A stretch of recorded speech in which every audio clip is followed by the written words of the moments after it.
Questions for Amy. Oh, okay. At the end of episode 6, Yes. it was, you discover a single flying passenger. Yeah. And that's a very, seismic event in the show. Yeah. And obviously your character is a strict man of science. Yeah. How is that, does seeing what you saw affect your character going forward? Yeah, certainly affects going forward. I think we were talking about this earlier, but every character is sort of tested with regards to like what their belief system is and how it changes from that point onward. I believe it does start to change from 5 and 6, and certainly for Ibrahim, it does change from 6 after seeing that. I think his man of science is sort of tested. I don't want to make a John Locke, Jack Shepherd, but yeah, I feel like we're traveling this sort of like road here where he's definitely in for some different different thinking. Yeah. First of all, you guys are doing great. It's a fantastic show. So, what are you guys most excited for fans to see in the last 3 episodes? And especially, with your character, you found out your daughter's a reviver, and for you, you saw the passenger. So, what does this mean for your characters, and what do you want people to watch? God, it just keeps unwinding, and wilder things keep happening, and it's the stakes continue to grow. It's Mr. Toad's wild ride coming up. The action just gets more intense, and things continue to. It's like a volcano, and then, then there's the denouement. Even that is somewhat explosive. So it's a lot to look forward to. Yeah, I feel like starting in 6 and all of these things starting to move along. That certainly, like, I love. We were just talking about this just now because we've seen episode 7, right? So we could talk about it. Like that episode 7, Ibrahim finding out that M is a reviver was like my last day of shooting, to the point where, because we're shooting 5 episodes at a time, it was this weird thing where we got to the last day and we're like, wait a minute, this is when he finds out in episode 7, which again pushes that all forward again for him and also for Wayne and all of them coming together for these things. It's very, satisfying how it culminates, how it comes together. Yeah. Thank you. They're so well written, and we know who these guys are. At least we think we know who you guys are. But what did you find about the characters that you just really thought, that's who this guy is?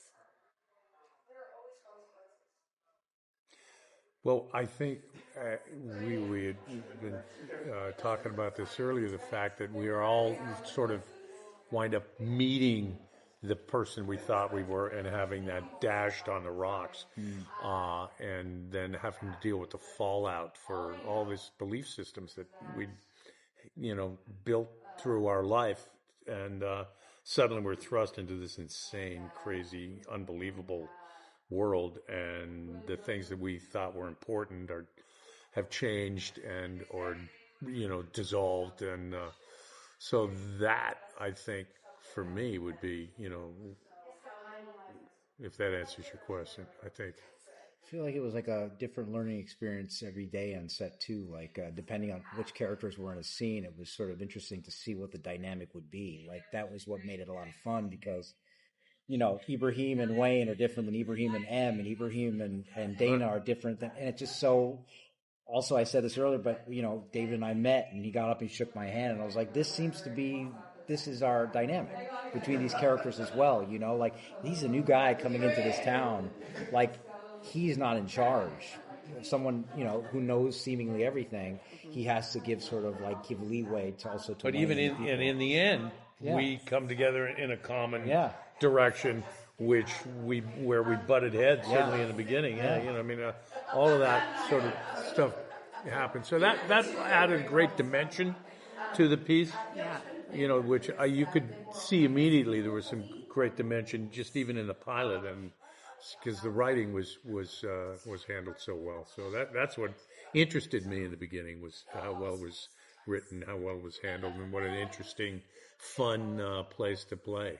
Yeah. In this crazy world. We live in a crazy world, but this world's even crazier than what we live in. So it's a microcosm for what we're going through, I think. Wausau. Well, speaking of emotions, this show is very emotionally charged. There's a lot of ways everybody's emotions are going, and even physically, it's a lot. There are a lot of challenges. Did you guys run into, or is there a scene that was particularly challenging for you, whether it's to play those emotions back and forth, where you just kind of have to dig real deep into. For me personally, I am a fairly emotional person, so I don't find the emotional stuff as difficult as I find extraneous things that I have to somehow overcome to continue to do the work, if it's weather or the challenge of being surrounded by a group of people while you're having those emotional moments can be challenging, right? Or, you making out with Dana in the car with 30 Crips and right, and a camera on the second day you met or the first day you met. I mean, those are the challenging things I find for me personally. The shooting out of order certainly was interesting at the beginning, because I always come back to this, but the first scene that we all shot, Mel, Romy, myself, was the scene in the hospital with Dana, in the hospital bed. And that was our first scene that we were shooting on the first day. And so shooting that scene day one was sort of, like I said, everything that came before and everything that came after was sort of a happy accident, because we got to sort of find the middle line. But there were discussions at that time was, we take off his jacket, undo his tie, roll up his sleeves. And I was like, if we do that, then he now sits in a different world. And so I thought that like keeping everything buttoned up and like keeping the jacket on was really sort of indicative for myself in terms of like who this character was. Not the cool guy, but like the guy who wanted to be a cool guy, but definitely is not. It's probably my real life, but that's what it is. No, you're a cool guy. Thanks. Oh, thanks for saying that. Oh, thanks. Speaking about cool, there's kind of like this note about the show. This is not a zombie show.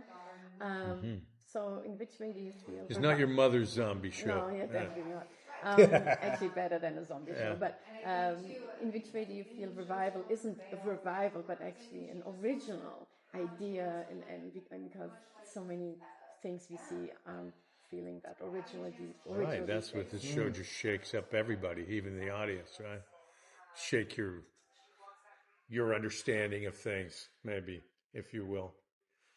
And it's certainly like, as an avid TV watcher, it's like you don't see these characters every day.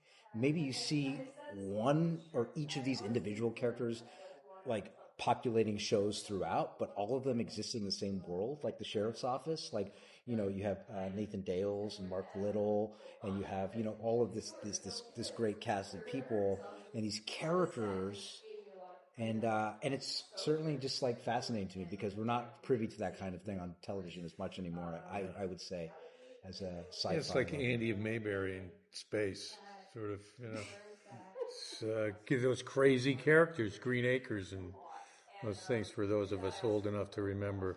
I don't know. Like I'll Stargate. count myself. We were talking about Stargate earlier, Stargate. like SG-1, Yeah, like Michael Shank's character, like Daniel, and then Richard Dean Anderson, playing the Colonel, like those characters, Amanda Tapping and Christopher O'Neill playing Teal'c, like these characters all exist in that world, and like they're allowed to. And so I'm happy to see a world where like all of these characters can sort of like coexist, and we see them all grow and change, and that's a very cool thing. Yeah. Fun to play. If you were thrust into a world where there were revivers, how would you react? That's a good question.